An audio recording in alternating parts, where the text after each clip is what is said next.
Brought to you by Penguin.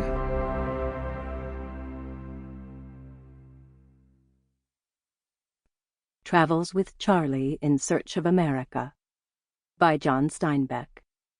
Read for you by Gary Sinise.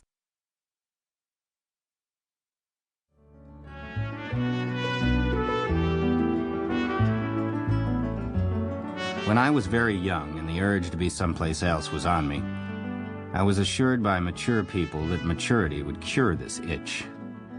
When years described me as mature, the remedy prescribed was middle age. In middle age, I was assured that greater age would calm my fever. Now that I am 58, perhaps senility will do the job. Nothing has worked. 4 hoarse blasts of a ship's whistle still raise the hair on my neck and set my feet to tapping. The sound of a jet, an engine warming up, even the clopping of shod hooves on pavement brings on the ancient shudder, the dry mouth and vacant eye, the hot palms and churn of stomach high up under the rib cage. In other words, I don't improve. In further words, once a bum, always a bum. I fear the disease is incurable. I set this matter down not to instruct others, but to inform myself. When the virus of restlessness begins to take possession of a wayward man, and the road away from here seems broad and straight and sweet, the victim must first find himself a good and sufficient reason for going. This, to the practical bum, is not difficult. He has a built-in garden of reasons to choose from. Next, he must plan his trip in time and space, choose a direction and a destination. And last, he must implement the journey. How to go, what to take, how long to stay. This part of the process is invariable and immortal.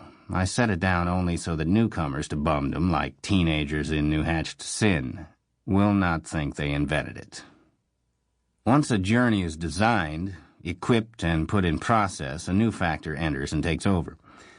A trip, a safari, an exploration is an entity different from all other journeys. It has personality, temperament, individuality, uniqueness.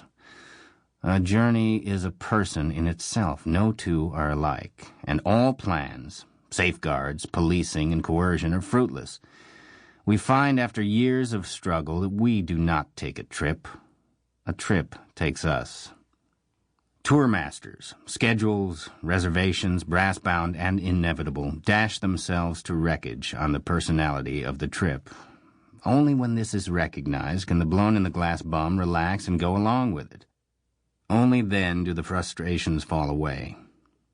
In this, a journey is like marriage. The certain way to be wrong is to think you control it. I feel better now having said this, although only those who have experienced it will understand it. My plan was clear, concise, and reasonable, I think. For many years I have traveled in many parts of the world.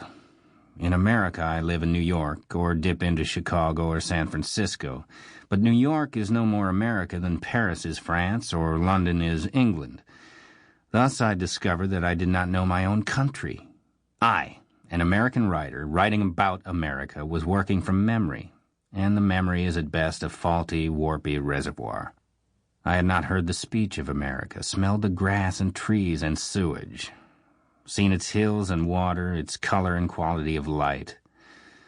I knew the changes only from books and newspapers. But more than this, I had not felt the country for 25 years. In short, I was writing of something I did not know about, and it seems to me that in a so-called writer, this is criminal. My memories were distorted by 25 intervening years. Once I traveled about in an old bakery wagon, double-doored rattler with a mattress on its floor.